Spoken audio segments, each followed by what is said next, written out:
খুব বেশি দ্রুত হারে বংশ বিস্তার করে এবং বাড়ে। আপনারা হচ্ছে এই সময় যদি কোনো পচারের রোগ আসে তাহলে আমরা এখন যদি ধান গামনের আগে মানে পিআই স্টেজে থাকে আমরা বিঘা প্রতি 5 কেজি পটাশ সার ব্যবহার করব। এতে করে আপনার হচ্ছে রোগ জীবাণু কম হবে আর হচ্ছে গাছের রোগ প্রতিরোধ ক্ষমতা বৃদ্ধি পাবে। তাহলে কয় কেজি দিতে হবে? 5 কেজি। হ্যাঁ, 5 কেজি করে পটাশ সার। কি সার? পটাশ লাল সার, এমওপি সার প্রয়োগ করবেন। আর হচ্ছে ছত্রাক যদি ধরে থাকে, ফুলের দিকে পচা পচা আসে বা পাতার নিচে দিকে পচা আসে, তাহলে আমরা একটা পচার ওষুধ দিব।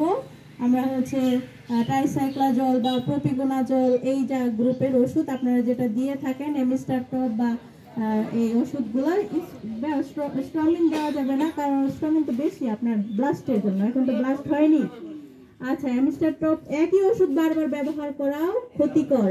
কারণ হচ্ছে কি, একই ওষুধ যখন আপনি এক জমিতে বারবার ব্যবহার করবেন এটা এই পোকা এই যে বালাইনাশক এটার প্রতি রেসিস্ট্যান্ট গ্রো করবে, মানে এটা দিয়ে আর কাজ হবে না, কারণ তার ভিতরে মডিফিকেশন